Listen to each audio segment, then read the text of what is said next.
S54 Sahila hamil. Tak seperti biasanya, setiap Revan bangun yang sudah tak nampak istrinya. Pagi ini Revan dikejutkan dengan tangan sang istri yang masih melingkar di perutnya. Revan memiringkan badannya dan memegang kening Sahila. Tidak panas, gumamnya. Revan menepuk pipi Sahila, mencoba membangunkannya. Sayang, sudah pagi, ayo bangun, ucapnya. Namun tak bangun malah mengeratkan pelukannya. Sayang, ayo bangun, ini sudah pagi, Mas mau berangkat ke kantor, bisik Revan kembali. Petik 1. Masih sama Sahila tak bergeming, akhirnya Revan memilih membaringkan tubuhnya kembali dan membalas pelukan sang istri. Mike, kamu ke kantor duluan, aku sedikit terlambat, ucapnya pada Mike dari balik telepon. Dan taulah, Mike pun hanya bisa berdecak mendengar ucapan bosnya itu, karena ujung-ujungnya itu pasti dirinya yang sibuk. Setelah menunggu sedikit lama, akhirnya Sahila menggeliat, dan pelan-pelan membuka matanya. Melihat pemandangan di sampingnya pun membuatnya tersenyum. Mas, kamu juga belum bangun, ucapnya merasa tak bersalah, padahal dirinya yang membuat Revan terpaksa tidur kembali. Revan tersenyum kecil, dan menyelipkan anak rambut Sahila yang menutupi pipinya. Kalau begitu sekarang kita bangun sama-sama, dan Mas mau berangkat ke kantor, ucapnya pelan. Kenapa harus ke kantor? Apa Mas nggak mau istirahat? Bayangkan dalam seminggu Mas cuma libur 1 hari, itu pun masih saja mengerjakan pekerjaan kantor, terus waktunya untukku kapan? Aku kan juga mau diperhatikan setiap waktu, tak hanya malam saja, tapi aku juga butuh perhatianmu siang, ucap Sahila cerewet, entah kesambet dari mana, karena tak biasanya Sahila protes dengan kerjaan Revan. Revan diam sejenak, memikirkan kata yang keluar dari mulut Sahila, dan ternyata semua itu benar. Baiklah, istriku yang cantik, terus mau kamu gimana sekarang? Revan menawarkan. Aku mau kamu di rumah hari ini menemaniku, aku kan juga bosan, apalagi kalau Ririn sudah berangkat kerja, tinggal Bibi saja, aku kesepian. Oke, kalau itu permintaan kamu, Mas akan hubungi Mike, ujar Revan sambil mengambil ponselnya di nakas. Mike, aku nggak masuk hari ini, kamu urus semuanya, kalau ada yang penting hubungi aku, kalau perlu bawa ke rumah, ucap lagi dari balik telepon. Tanpa aba-aba Revan langsung memutus sambungannya membuat Mike semakin jengkel. Harus sampai kapan ya Tuhan, aku menghadapi bos seperti ini, dia sungguh menyebalkan, gumamnya sambil mengeratkan giginya. Pasalnya hari ini memang ada rapat penting, dan Revan lupa karena sudah melihat istrinya yang manja. Akhirnya dengan terpaksa lagi Mike menghubungi Revan lewat telepon. Maaf bos tidak bisa, hari ini ada klien kita yang sangat penting jam makan siang, jadi mau tidak mau bos harus tetap ke kantor, ucap Mike dari balik telepon dengan keras membuat Revan mengerutkan alisnya. Mike pun langsung memutuskan sambungan teleponnya membalas perbuatan Revan. Revan mengetuk-ngetukkan ponselnya sambil memutar otaknya, mencari alasan supaya bisa berangkat ke kantor. Aku harus gimana? Nggak mungkin aku memaksakan diri untuk pergi kalau dia nggak mengizinkanku, tapi ini juga penting, batinnya. Sayang, hari ini ada rapat di kantor, dan itu tidak bisa diwakilkan. Tadi baru saja Mike telepon, jadi Mas harus tetap ke kantor, ucap Revan ragu, takut Sahila salah paham, karena juga akhir-akhir ini Sahila lebih sensitif. Baiklah, tapi nanti langsung pulang, jangan kemana-mana, ucapnya dengan wajah yang cemberut. Memang Mas pernah kemana sih? Mas nggak akan kemana-mana. Buat apa keluyuran kalau di rumah sudah ada hiburan yang menyenangkan? Revan langsung beranjak dan pergi ke kamar mandi. Namun Revan lebih heran lagi saat melihat Sahila yang sudah berdiri di belakangnya. Apa kamu mau ikut mandi Mas juga? Pertanyaan yang tepat. Akhirnya Sahila mengangguk. Revan segera merangkul pundak kecil itu dan memandikannya. Setelah semua siap, Sahila masih saja tergelayut di lengan kekar itu, semakin membuat Revan tak tega untuk meninggalkannya. Sayang, apa nggak sebaiknya kamu ikut saja ke kantor? Mas jadi nggak tega ninggalin kamu sendiri, ucapnya, sedangkan Sahila hanya menggeleng. Aku sedikit nggak enak badan, nggak tahu kenapa. Dari semalam rasanya males saja mau ngapa-ngapain, jadi Mas berangkat aja. Nanti kalau aku perlu sesuatu pasti aku akan menyuruh Bibi, ucap Sahila sambil memberikan tas kerjanya.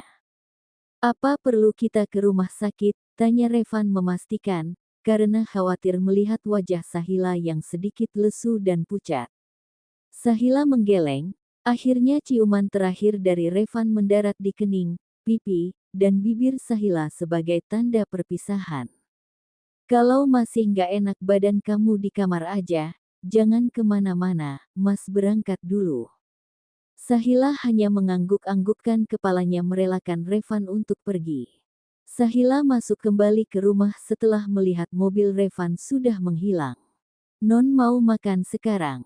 Tanya sang bibi melihat Sahila yang berjalan menuju kamar, karena waktu Revan sarapan pun Sahila hanya melihat.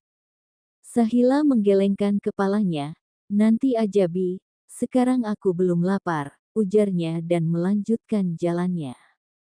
Sedangkan di kantor, Revan langsung saja menyandarkan badannya di sandaran kursi dan memejamkan matanya, memikirkan sikap Sahila yang sangat manja padanya. Kenapa lagi? Bukankah masalah sudah selesai?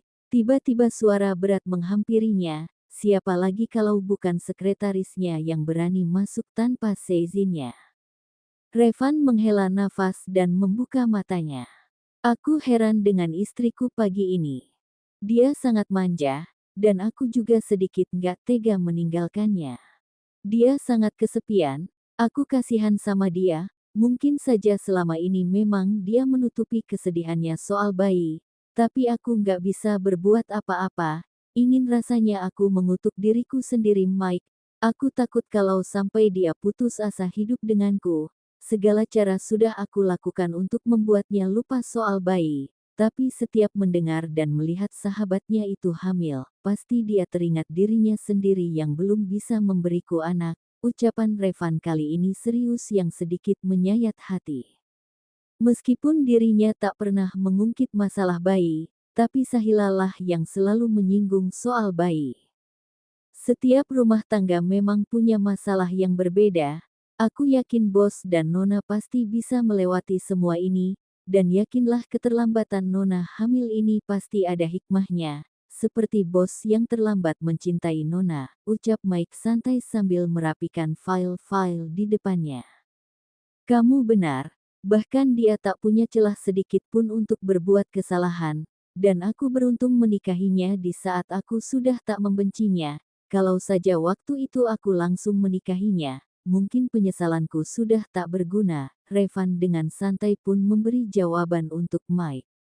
Revan sangat beruntung mempunyai sekretaris seperti Mike, meskipun Revan selalu menjahilinya, tapi Mike tetap setia dengan sikapnya yang menyebalkan.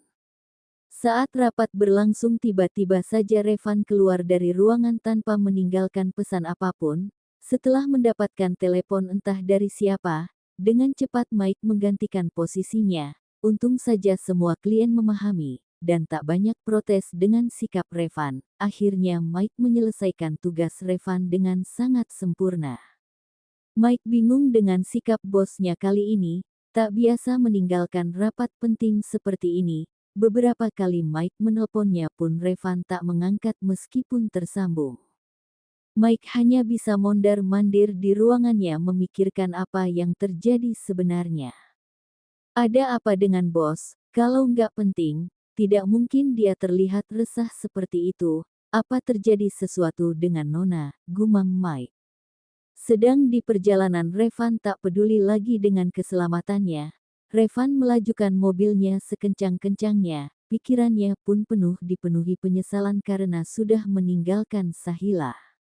Setibanya, Revan berlari ke kamar dan di dalam sudah ada Bibi yang merawat Sahila.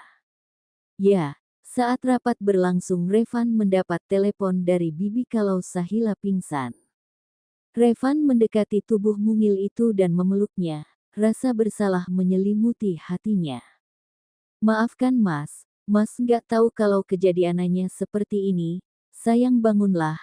Andai saja Mas tahu kalau kamu akan seperti ini Mas tidak akan berangkat ke kantor. Ucapnya di dalam tangisnya. Revan tak bisa membendung air matanya yang sudah berada di telupuk mata. Sahila tergulai lemas dan memejamkan matanya. Wajahnya yang pucat itu membuat Revan semakin takut. Revan terus saja mengelus pucuk kepala Sahila berharap akan segera sadar. Maafkan Bibi Den, sebenarnya Non Sahila tidak mau makan dari pagi, dan saat Bibi lihat ke sini Non Sahila mengeluh, katanya pusing, dan tak lama jatuh pingsan. Bibi pun takut mengucapkannya, takut Revan akan marah padanya. Ini semua memang salahku Bi, aku sudah meninggalkannya. Padahal tadi pagi dia sudah bilang kalau aku tidak boleh ke kantor, tapi aku memaksa untuk pergi. Sayang, ayo bangunlah. Hanya itu yang bisa diucapkan Revan saat ini, otaknya pun tak bisa memikirkan apa-apa selain melihat wanita di depannya itu sadarkan diri. Mike, panggil dokter keluarga, istriku pingsan, ucapnya dari telepon setelah melihat Sahila tak juga sadarkan diri. Kalau sampai terjadi apa-apa denganmu, aku tidak akan memaafkan diriku sendiri, batinnya sambil menciumi wajah pucat Sahila. Tak berapa lama Mike datang dengan membawa dokter pribadi keluarga Pak Cakra. Permisi, ucap dokter Zero tiba-tiba dari depan pintu bersama Mike.